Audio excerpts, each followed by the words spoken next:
Hello everyone, this is your host TrevCL, and welcome to another Pokemon Challenge video. Today, we'll be doing something not even the mighty J-Rose11 attempted, finding out if it is possible to beat Pokemon Yellow with only a Gastly, doing the bare minimum. Now you may be asking, what does doing the bare minimum mean? My clarification of this is gaining the minimum amount of experience and doing the minimum amount of battles throughout the playthrough. This means no wild grinding, no non-required trainers, and even no rare candies. Heck, if there's two options of required trainers, I have to battle the one with the least experience. Now I know when J-Rose did this Gastly only run, it was in red and blue. However, doing this in yellow makes it way harder. There's actually less battles, which means less minimum experience. Trainer movesets have been drastically improved, and there's been quite a few upgrades to the levels of boss battles. To list an example, Koga, the 5th gym leader, had a level 43 Weezing as his ace in red and blue. In yellow, he has a level 50 Venomoth. I'll be sure to point out more version differences along the way. The last thing before going over the rules is talking about Gastly, the Pokemon of choice in this run. Due to its ghost typing and great move pool, learning moves like Hypnosis, Psychic, and Thunderbolt, it's a great option to try this challenge with, perhaps the only option. If you were to watch J-Rose's video, you would know that this is already possible in red and blue with just minimum battles. But can we take it a step further in a harder game? It's about time to start, but first, here are the rules. As always for these solo runs, I may only use Gastly in battle. No items allowed in battle at all. There aren't any held items in Gen 1, so no held items either. I will not be hacking or cheating or performing any major glitches as well. Of course, except to get my Gastly at the beginning. This also means I will not be using the Pokédoll glitch to skip Giovanni 1, since I do consider that a major glitch. And lastly, I may not exceed the minimum amount of battles, 65 total, or use any rare candies. With all that out of the way, it's time to get into the challenge. As I usually tend to do, I reset a little bit for a decent Gastly. I happen to get a really good one pretty soon actually, and you'll see that on the layout now, as well as the battle counter. The first battle is against our rival. While losing wouldn't negate it as a battle, it would lower our experience for the other part of our challenge. Unfortunately, it is impossible to lose this battle, as in Gen 1, Nightshade hit normal types for some weird reason. Even still, opponents also don't have any PP for their moves, so he can't Struggle, and Struggle was a normal type move in Gen 1, so this has to count as required experience, at least for a Gastly run. Only one battle is mandatory until Brock, the last bug catcher in the forest. He's easy enough as we go to challenge Brock at only level 6. Despite this, the battle is easy as can be since his Geodude and Onix only know normal moves, leading to a decisive victory. The earliest part of the game contains a ton of the required battles in this run, keeping our level on par or above for the time being. I decided to challenge Misty first, and she's our first real fight this run. Her Staryu is easy enough, but Water Gun can put me in range of 2 Starmie Bubble Beams. It takes about 5 attempts to get luck to fall in my favor, but I get a run where Starmie hits itself before it can finish me off, and I claim the second badge in only about 30 minutes of game time. There's also another rival battle immediately following, but he can't touch me. While I'm crushing him now, don't worry, he will become an enormous pain later on. After over a dozen required battles, we fight him again on the SSN. It's a bit closer this time, and by that I mean he hit me with a peck this time. Small victories, buddy. Now I could save Surge for later on, when he would be a little bit more automatic of a win, but I'm getting tired of running out of Nightshades. So I decided to give him a try now so I may finally be able to get another reliable attacking move. This turns out to be an amazing idea. He only has one level 28 Raichu in this version, so all it takes is him using Growl, then hitting himself in Confusion twice, and I walk away with a moveset mainstay, Thunderbolt. One notable thing during the Rock Tunnel section is that Gastly learns another mainstay for its moveset, Hypnosis. Though only 59.8% accurate in Gen 1, sleep is incredibly broken. While you can technically wake up right away, you don't get to immediately attack that turn. You could also be asleep for up to 7 turns, just adding to the insanity of the status. After exiting from Rock Tunnel, we have done over half the required battles in the game, which is crazy with how much the game is left. I decided to defeat Erica first before doing anything else. You may be wondering why I didn't grab the Psychic TM in Saffron, and I definitely could have, but I wanted to see what difficulty Erica could provide without. To her credit, it does take a few resets. Her Weepinbell knows an even more broken sleep-inducing move, Sleep Powder, so that was the main reason. But I get a run where I win the sleep battle, and Gloom offers little resistance in an overall satisfying victory. Giovanni in the Rocket Hideout is no challenge at all, as I'm able to run through him damageless. The 4th rival battle goes exactly the same way, and Gastly is picking up incredible steam. Unfortunately, the runaway Gastly train is about to come to a screeching halt, like smashing into the side of mountain kind of halt. I've got a couple of options. I could either go to Silph Company and fight the imposter rival Fievel, therefore unlocking Sabrina's gym. Or I could fight Koga, giving me the ability to go to Cinnabar and fight Blaine. Regardless of the final order I decide, I end up trying Koga first. Koga has gone through drastic changes like I mentioned at the beginning. In Red and Blue, he had 2 coughings, a muck, and a wheezing varying from the high 30s to low 40s.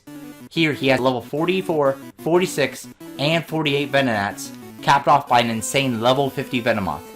And here's the main kicker. They all know Psychic. The other version of Koga would be a clean, easy sweep, potentially even damageless. This version, I basically have to hit 4 Hypnosis in a row as all of his Pokemon take 1 Psychic. Heck, his Venomoth can take 2 barring a crit or a drop. And it outspeeds. I can take a Psychic just barely, but due to Gen 1 crits being based off speed, Venomoth actually has a pretty decent chance to one-shot me. Now, with all that build-up, how many tries do you think it took me? 20? 30? 50? Try 9. Now I'll admit, in my first playthrough, and yes, I did 2 playthroughs of this, although not by choice, this probably did take me about 30 tries. But this run seemed to be a lot nicer to me, and now I've unlocked the ability to surf to Cinnabar if I wanted to.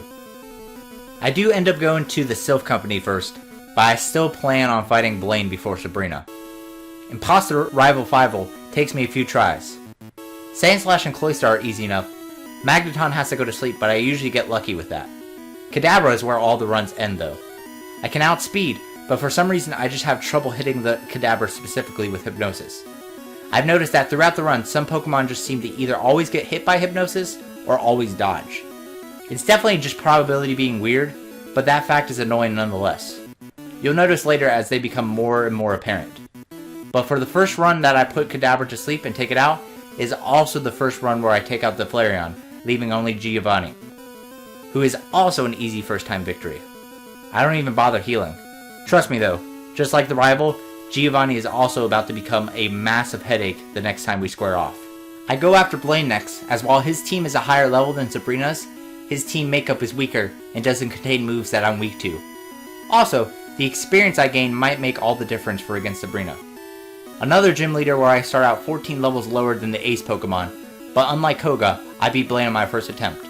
The Ninetales confuses me to no avail as I never hit myself in confusion, and you would think that missing 6 Hypnosis in a row would spell my doom, but Rapidash only ends up hitting me with 1 weak Fire Spin, choosing instead to click Takedown or Stomp mostly.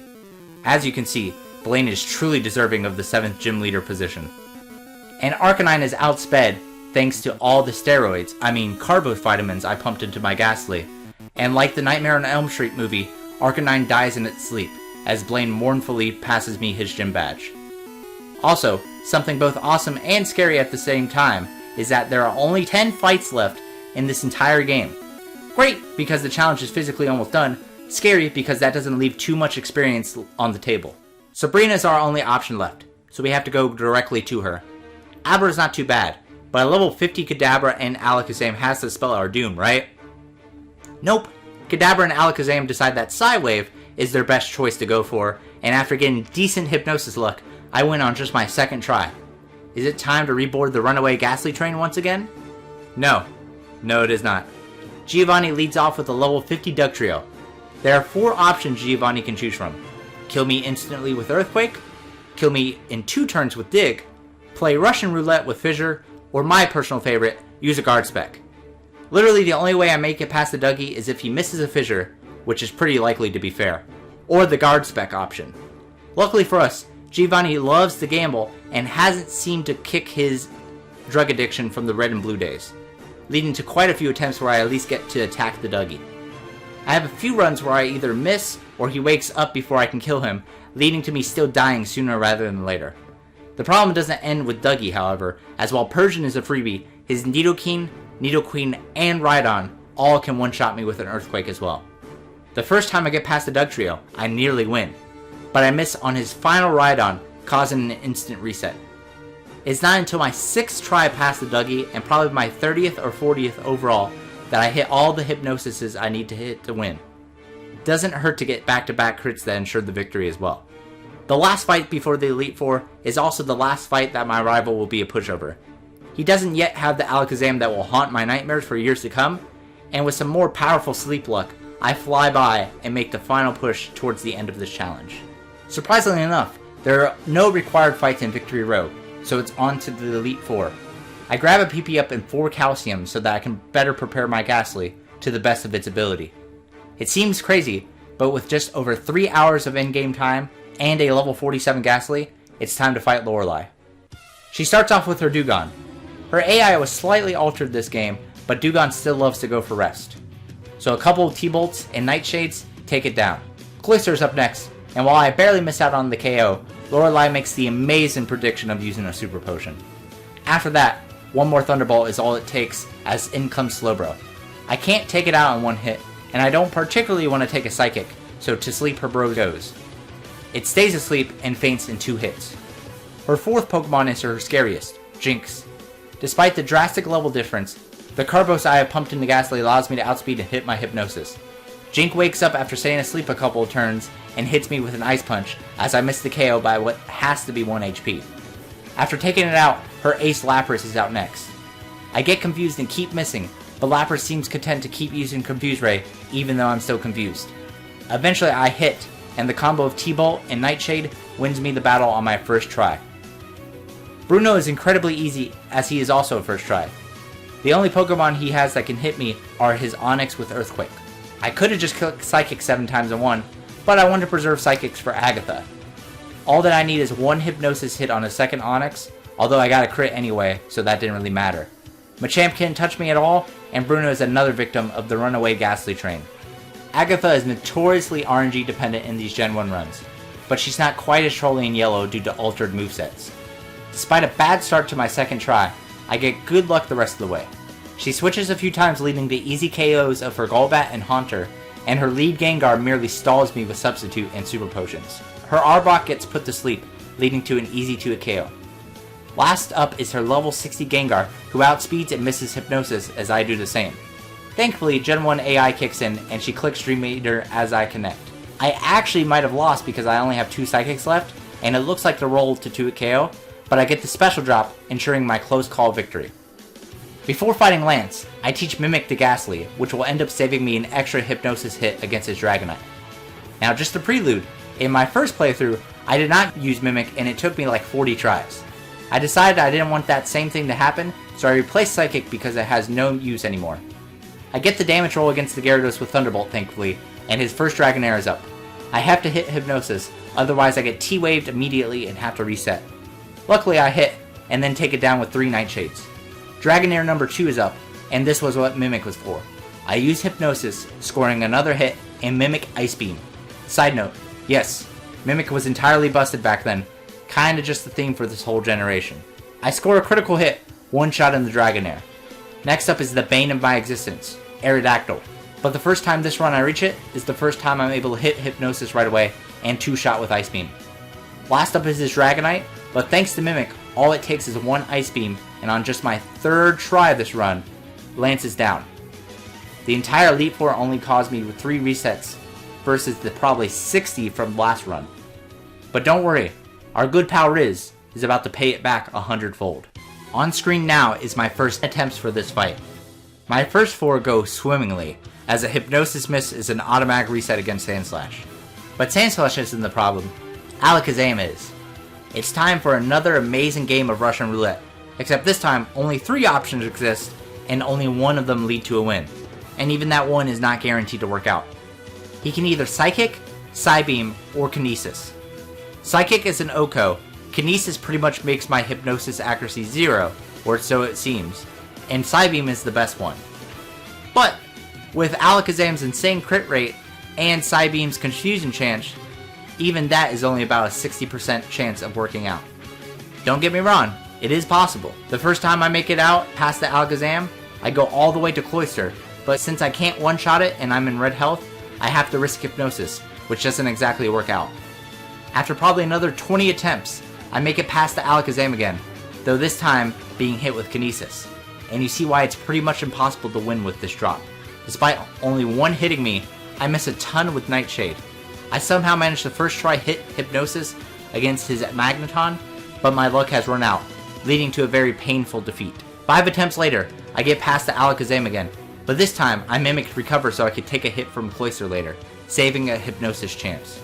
I recover up on the Executor, because despite having Leech Seed listed in the moveset, it seems to only use Hypnosis, Barrage, or Stomp. After dispatching of Executor, I quickly lull the Magneton to sleep and take it out. From prior runs, I know Flareon will only use Reflect against Gastly, meaning Cloyster is the last hurdle. All I need is 2 Thunderbolts and... no way. That's just not possible. The turn before I was about to win, and I get frozen.